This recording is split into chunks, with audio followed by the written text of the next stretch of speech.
Si vous êtes un préparateur physique ou un coach qui intervient avec des athlètes de sport collectif, c'est sûr que vous allez vous intéresser à ma capsule d'aujourd'hui où je vous parle de déficit de changement de direction. Pour pouvoir se créer du temps, se donner de l'espace pour prendre des bonnes décisions dans une situation de jeu, il faut vraiment être efficace au niveau des changements de direction. Et les changements de direction sont vraiment très entraînables. Mais encore faut-il être capable de mesurer correctement et de les évaluer correctement. Alors souvent, lorsqu'on fait des drills de changement de direction, des éducatifs de changement de direction, qu'est-ce qu'on fait? C'est qu'on structure des modèles qui, par exemple, comprennent différents changements de direction. Alors, disons, partir au centre, se déplacer rapidement par ici, toucher au cône, revenir et traverser la ligne dans un moins de temps possible. Ou encore, dans un autre scénario,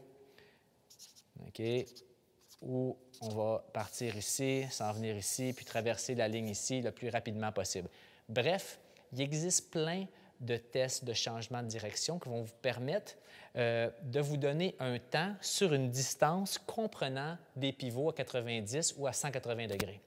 Problématique avec ces tests-là, c'est que lorsque vous les faites, vous êtes capable de voir c'est quoi le résultat de l'athlète, mais vous ne serez pas en mesure de voir pourquoi il est rapide et si réellement ces qualités-là vont se transférer sur le terrain. La raison pourquoi je vous dis ça, c'est que si vous prenez, par exemple, un athlète élite dans un sport collectif qui est très efficace dans ses changements de direction, et vous prenez un sprinteur qui est très, très, très rapide, mais qui n'a pas été entraîné à faire des pivots de 180 degrés et qui n'a pas été entraîné à faire des décélérations rapides, bien à ce moment-là, ça se pourrait que nos deux athlètes, sur ce test-là, réussissent à faire le même temps, mais encore là, ils n'auront pas réussi à faire le même temps de la même façon. Le sprinteur va réussir à atteindre plus de vitesse à son accélération et une plus haute vitesse de pointe. Par contre, il va perdre du temps dans ses pivots et il va perdre du temps dans sa décélération. Donc, comment on peut faire pour essayer de faire une meilleure analyse? C'est de faire un test de déficit de changement de direction. Une des façons qu'on peut faire, c'est d'abord tester tous vos athlètes sur 10 mètres. Donc, on les fait accélérer sur 10 mètres ou encore on leur fait faire un effort lancé sur 10 mètres pour avoir une vitesse qui ne comprend pas de changement de direction. Ça, c'est la première chose à faire. Ensuite de ça, on peut faire un parcours en W, comme vous pourrez voir sur le vidéo, où l'athlète doit faire des changements de direction avec des pivots touchés au cône ou seulement avec le pied pour réussir à traverser 10 mètres, 2,5, 2,5, 2,5, 2,5, le plus rapidement possible.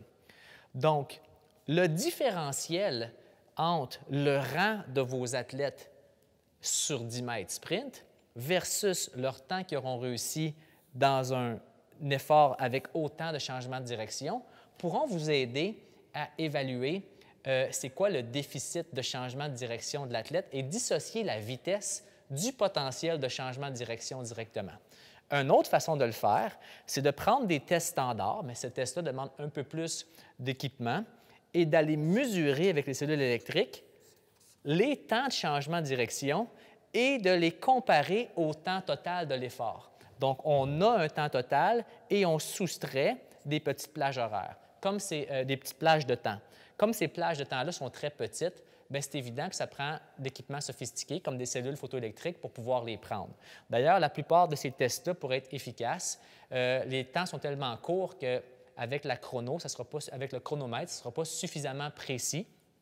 C'est préférable de le faire avec des cellules photoélectriques pour avoir vraiment une donnée qui est valide et qui est fidèle à chaque fois.